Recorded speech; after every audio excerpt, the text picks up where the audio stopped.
একটু জোর বলেন, ইমান আছে? এই মুরা ভাগবার মাজার জ্বালাই তুলি লাশ তুলি জ্বালা দিছে, আজকে জীবনে কোনদিন এই কাজ শুনছে? এরা কি হিন্দু জ্বালাইছে?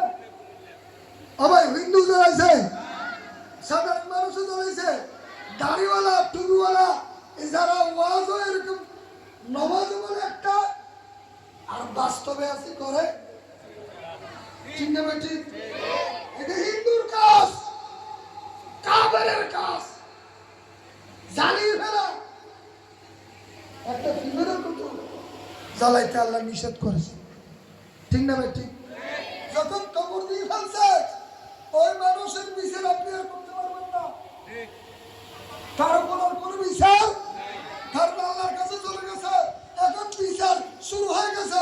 আপনি আল্লাহর কাছ থেকে কেড়ে নিয়ে আপনি আবার বিচার শুরু করলেন, এটা বেয়াদবি না?